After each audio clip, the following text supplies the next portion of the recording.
Hi, in this video we are going to continue about conditional statements. So we have to yet see about what are logical operators, and then we have to see about ladder if. Those are the two concepts that has to be discussed new, and that will be done in this video. So to start with, let us solve a problem in which you will be given marks of two subjects. Okay, given maths and science marks, you have to print the performance. And what you should print is, if both the subjects marks are greater than 90, then you are going to print excellent. And if one of the subject, either maths or science, is greater than 90, then you are going to print good. And if both are less than 90, then you are going to print ordinary. The performance is ordinary. Okay, so let us do it. Create a new programming file. Okay, performance, let me name that as performance.c, and are going to include the standard IO file and then name, read the maths mark and the science mark. Okay, for that you are declaring two variables and you are going to read it. Both are integers. So give %d, %d, and then maths and science. Okay. Now we have to print appropriate messages if both of them are 90. How can we do that? If maths greater than 90. Okay, if this condition satisfied, as well as and. I need a and. Okay, so how can I do this and is, you will put double ampersand. In C language you have to put double ampersand, and always it is better to enclose within parenthesis. Okay, if maths greater than 90 and science greater than 90. Okay, then you can print excellent. For better reading intended inside, and you are going to have only a simple statement, so it's better to have no parenthesis, no curly braces. If you put curly braces for a single statement also, that doesn't do any harm. Only thing is, it may not look very good, right? Okay, so if both of the marks, if maths is greater than 90, and this is called logical and. Already we have seen about bitwise and in the previous lectures. Okay, that is different from this logical and. So logical and actually is applied between two conditions, and it will be true if both of them are true. If maths mark is greater than 90 and the science mark is greater than 90, then you are going to print excellent, right? And the second thing is, if one of the mark, okay, how to check if one of the mark? So let us put a else. Okay, when I say else, it means that both of them were not 90, both of them were not greater than 90.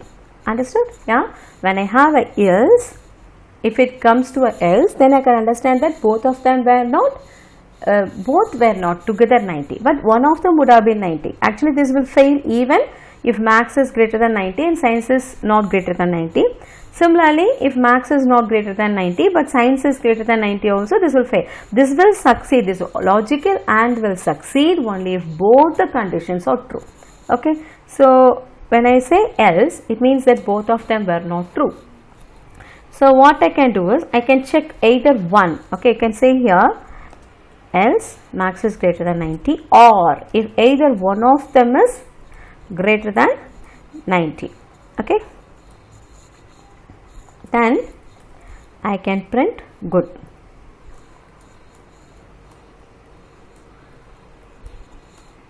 Right? Hope it is understandable. When if both of them were greater than 90, then this condition would have been satisfied and it would have print excellent. If it is coming to else, then you can understand that both the marks were not greater than 90. Then you are checking either one of it is 90. If maths is greater than 90, or one of them, or is for logical or. How we will do in C is using double pipeline symbol. Single pipeline symbol is for bitwise or. Okay, and this double pipeline symbol is for logical or. So you are checking if max is greater than 90 or science is greater than 90, then you are going to print good. Else, when this else is going to be executed, then it means that both the if have failed.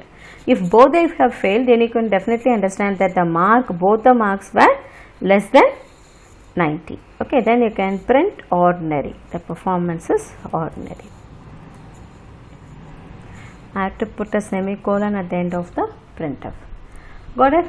Okay, what kind of if this will come as? Actually, it is like a ladder, all are connected. Okay, so this is called as ladder if, right?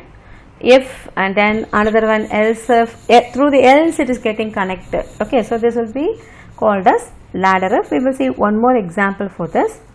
Let me compile the code and execute it. First of all, it is waiting for you to enter the max mark, let it be 98, and then science mark, let it be 95. Then it is printing excellent. Next 98 and 88. Here max is greater than 90 but science is not greater than 90, so it will print good. Then let me say 88 and then 91. Then also good because max is less than 90 but science is greater than 90. Then let us give both to be less than 90, then you will get ordinary. Okay, clear? Hope the things are clear, and this is the introduction of a ladder if. Next we will see one more problem to understand little more about ladder if. Okay, so you have to find the grade given marks. You are going to give grade for the student based on his mark. If his mark is greater than or equal to 90, then you are going to print S grade, and if the mark is from 80 to 89, then you are going to print he has secured A grade. If the mark entered is 70 to 79, then you are going to print that he has got B grade, and 60 to 69 means C grade. And otherwise, let me say another one case, otherwise you have to print no grade. You are not going to give grade if the mark is less than 60. So I will print no grade. Okay, let us solve this problem. So let me create a file and name it as grade.c. So include the header file and main. Start writing it. You declare a variable for marks and you want a grade. So actually grade is a single letter. So how we can represent this? You can declare it as a character. Actually when I say character, one letter can be stored in it, and I am just showing it for understanding purpose. Character constants are enclosed within single quotes in C language.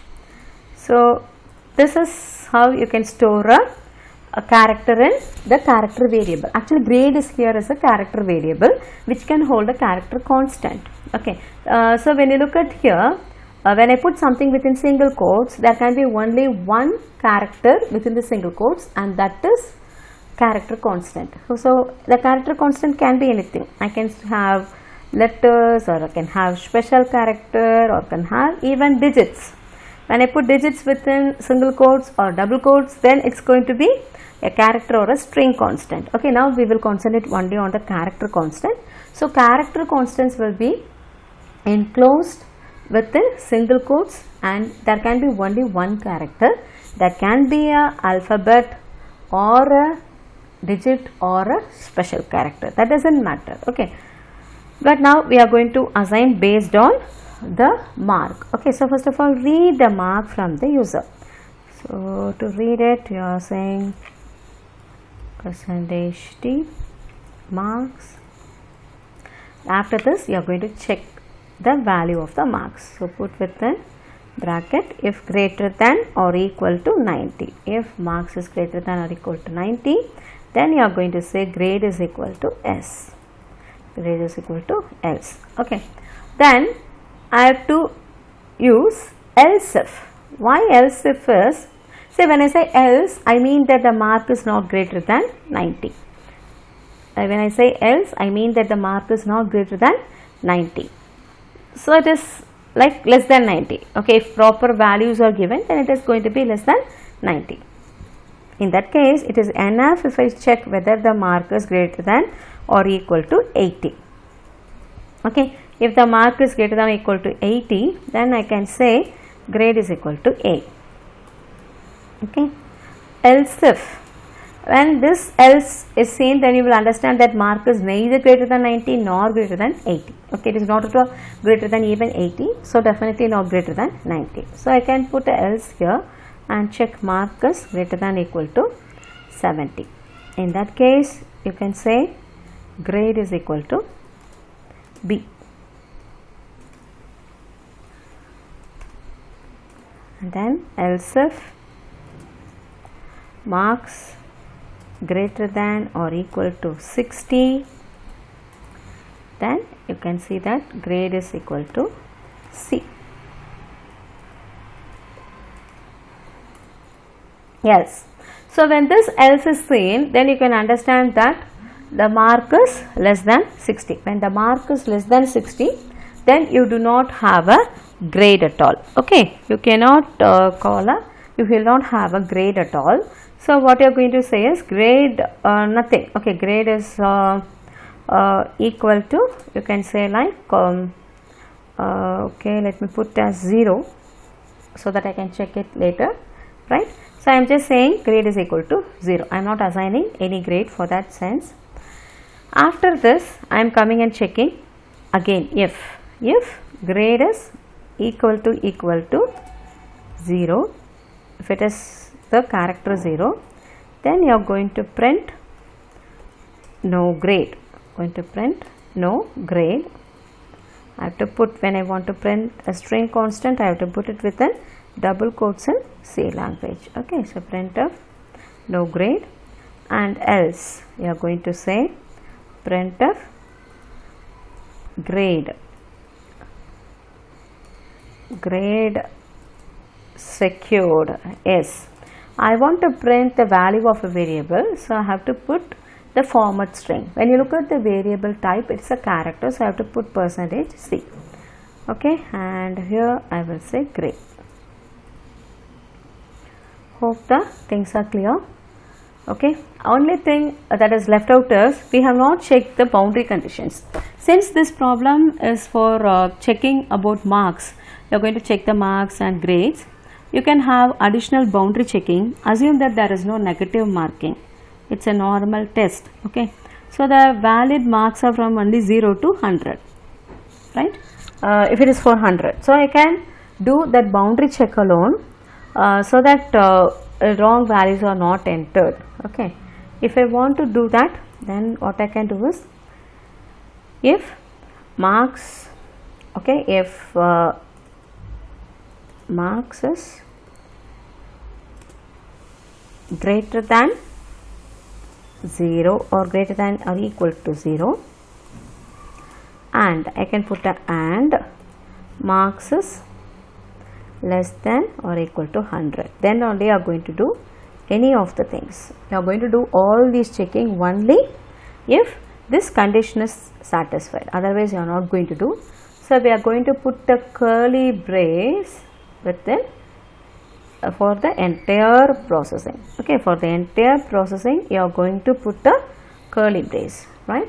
So you are going to do all these things only if the boundary condition is met, right? This is called foolproofing the code, right?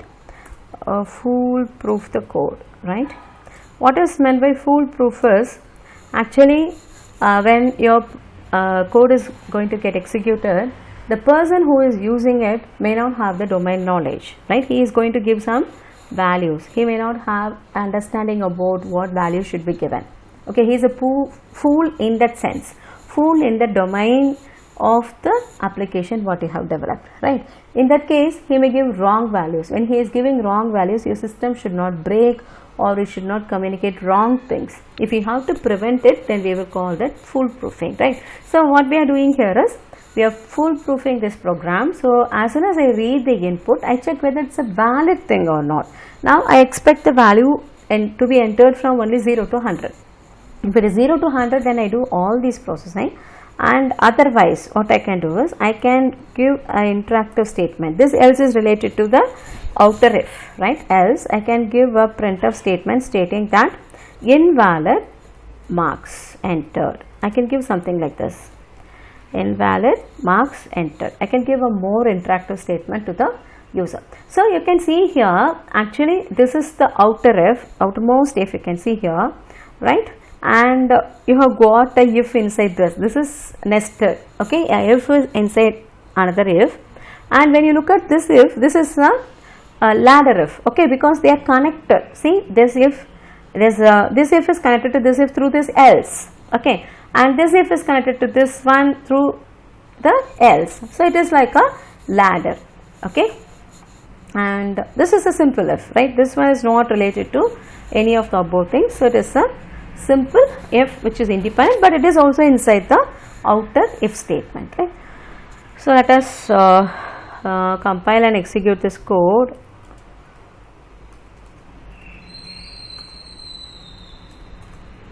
Let me say, like, I am going to give 90, and I am going to give 90 gate secured as yes, and I am going to give something 88 grade secured as A, 78 B, then 66 C, right?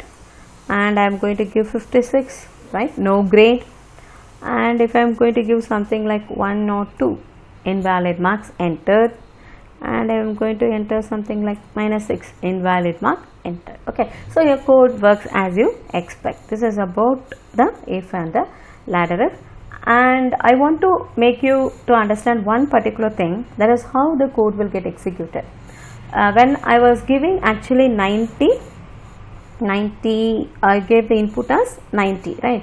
When it is 90, it will enter here and it is greater than or equal to 90, so it will decide grade is 2, yes, and it will not execute any of the following statements because they are connected, no? Here you are saying else. If that condition was not satisfied, then only you should proceed. This is the connecting thing, right?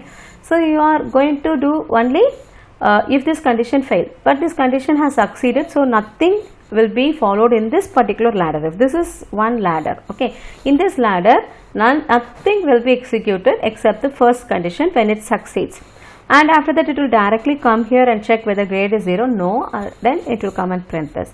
And when you are giving the value as 78, what will happen is, when you give the value as 78, actually this condition failed, so it will check the next one. Okay, this is also failing, then it will check the next one, it is satisfied, okay, so it will print grade B. It will not do any of these things, it will directly go here and find out the appropriate things for this conditional statement and execute the line grade secured as B. Okay, this is how actually we can solve the same problem in a different way. Let me show it. So let me name this as grade_1.c.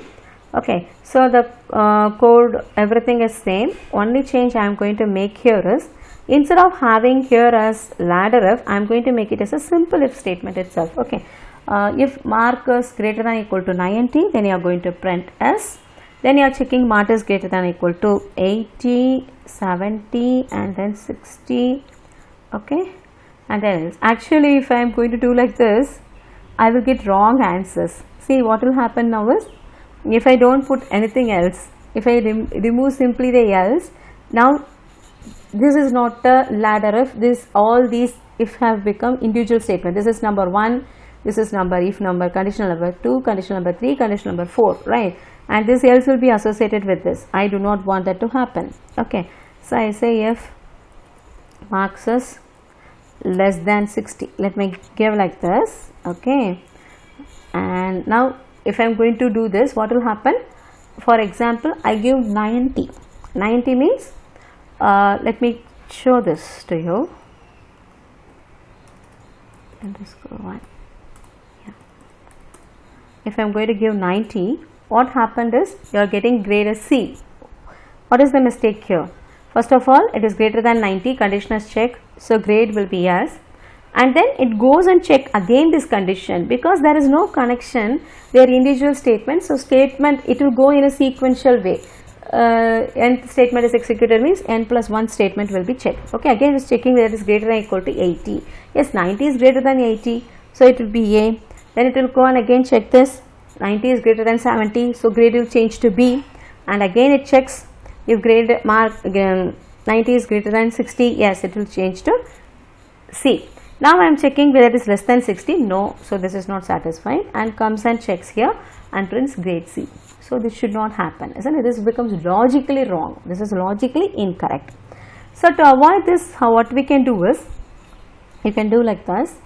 If marks is greater than 90, then you are going to print yes, if marks is less than 90, and you can put now here and, okay, if marks less than 90 and marks greater than or equal to 80, I can do this. Okay, now it will become logically correct. What I can do here is marks is less than 80, okay, and mark is greater than or equal to 70. Similarly, I have to change this as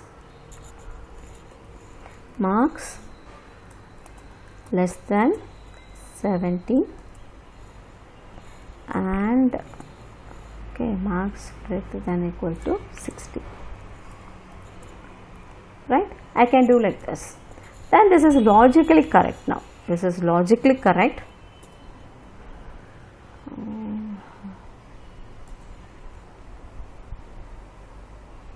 Yeah, I have to put a brace here, that is missing. Yeah. So let me execute. So if I give 90, then I will get the correct answer only. Nothing is going wrong. Okay, if I get, yeah, if this is logically correct. So it's working fine. Yeah, no grade, and if you give 105 or 106 invalid marks, and I cannot give negative marks, everything is pakka. But in the execution there is a difference. What will happen is, it will check for 90, it will check if marks is greater than or equal to 90 and assign the variable grade to be equal to yes. Then it will also go and check this statement. This statement is false, so the value of grade is not changed. All the statements will be checked. All the statements, all these statements will be checked. Okay, since it is not satisfying, the value is not changing, grade is S as such. That is what is happening. This is an overhead during the execution. It should not be like that. So you can also logically solve this problem by this way. This is also logically correct, but when you look at the efficiency of the code, this is not as efficient as we wrote the first code. The first code, I mean the one that we wrote with the ladder F. This is the more efficient code. Here what will happen is, if this condition is satisfied, then none of the conditions in the ladder F will be checked. Directly it will go to the next statement. So this is going to be more efficient when you compare to the other one. Okay. So thank you. This is about conditional statements in C language.